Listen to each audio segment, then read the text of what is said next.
देव ऋषि बैठ जाओ। ए लल्ला, ऋषि नारद को बड़ा कष्ट हुआ। कष्ट क्यों हुआ? किसी विद्वान ने बताया है जो पूर्ण संत होते हैं तो दूसरे को कष्ट को देखकर उसे स्वयं का कष्ट लगता। किसे लगता?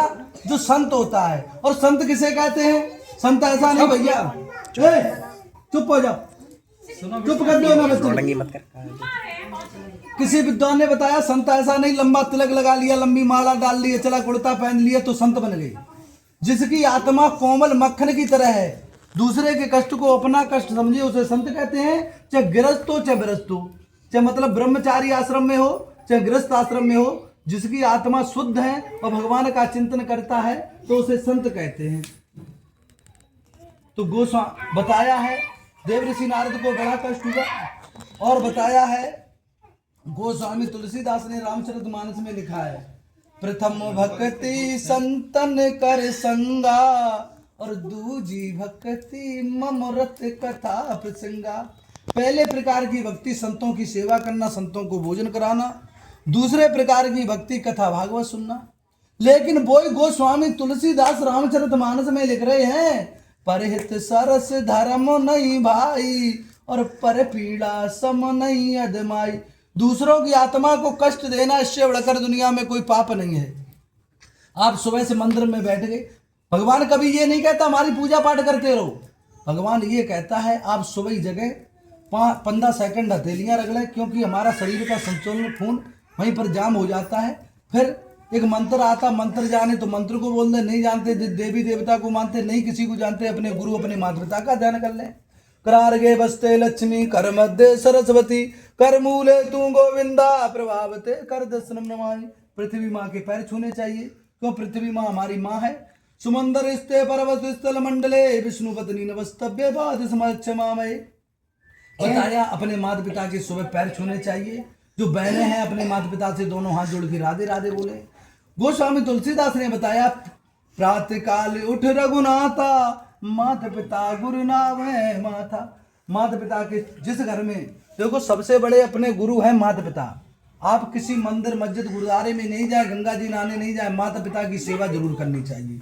और जिन्होंने माता पिता की सेवा नहीं करी और गंगा जी नहाने जा रहे, वृंदावन जा रहे, वृंदावन जाए, माता पिता आज्ञा दे दें और माता पिता की सेवा करने के बाद माता पिता भूखे बैठे ठाकुर जी के लिए भोजन बना रहे तो भोजन बनाने से क्या फायदा? जिसने हमें जीवन दिया उनकी सेवा जरूर करनी चाहिए, गोस्वामी तुलसीदास ने बताया है। तो देव ऋषि नारद ने बताया, देव ऋषि नारद बीड़ा बजाते हुए विष्णु लोक में पहुंचे हैं, वैकुंठ धाम में, दोनों हाथ जोड़े कि प्रभु मृत्यु लोक में 84 लाख योनियों में मनुष्य भटक रहा है। भगवान ने कहा देखो हम किसी को नहीं सुख देते नहीं दुख देते। भगवान किसी को नहीं सुख देता नहीं दुख देता भैया। मनुष्य जैसा कर्म करता है और आगे पीछे के कर्म का प्रभाव होता है, उसी से सुख दुख मिलता है। आज हम दुखी आपसे हैं तो हमारा कर्म है, कोई प्रभाव है, और आप सुखी हो तो आपका कोई कर्म है आगे पीछे का। कुछ लोग ऐसे होते कम मेहनत करते खूब सुखी होते हैं, उनका पुराना प्रकृति की है और आपने अभी नई कमाई करी है। भगवान ने कहा हम किसी को नहीं सुख देते नहीं दुख देते हैं। मनुष्य जैसा कर्म करता है, अच्छा करेगा तो अच्छे का फल मिले, अच्छे का भी मिलेगा, बुरा करेगा तो बुरा का भी मिलेगा, बताया है। अब तो उन्होंने देव ऋषि नारद ने कहा इनका उद्धार कैसे होगा कि मृत्यु लोक पर एक छोटी सी कथा है, सत्यनारायण की कथा, जो मनुष्य इसे करेगा उसका उद्धार जरूर होगा। बताया सत्यनारायण की कथा कभी करा सकते, प्रातः काल या सायकालीन या मध्य में। उसके बाद केले के फल, घी, दूध, गेहूं का चूर्ण इत्यादि सामग्री सवैया मात्रा में अर्पित करना चाहिए।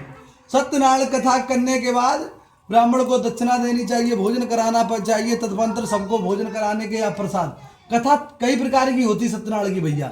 एक ऐसी है आप थोड़े कमजोर हैं तो किताब ले आए स्वयं और कथा पढ़ ले और थोड़ा प्रसाद बांट दें, वो कथा बड़ी करोगी उतनी ही लगेगी। एक कथा ऐसी आप थोड़े धनवान हैं, पंडित जी को बुला लिया और आपने थोड़ा प्रसाद बना लिया, थोड़ी पूड़ी बना ली, कन्या खिला दी। एक कथा ऐसी होती है जो आपने पूरे मोहल्ला को खिला दिया, कथा सत्यनारायण की कराई। जो छोटी कथा का फल मिलेगा वही बड़ी कथा का मिलेगा, वो तो आपका भाव बदल गया है और भाव भगवान के प्रति भाव होना चाहिए। कथा जब पहले हमारे बुजुर्ग कराते थे तब पंडित जी को भोजन दक्षिणा, उसके बाद सभी भोजन करने के बाद शाम को नित्य गाना भजन किया करते थे, ढोलक बजाकर माताएं कहती थी आंगन में ठाकुर जी आए और सत्यनारायण की कथा हुई तो नित्य गाना होते थे। अब किसी के पास समय नहीं, किसी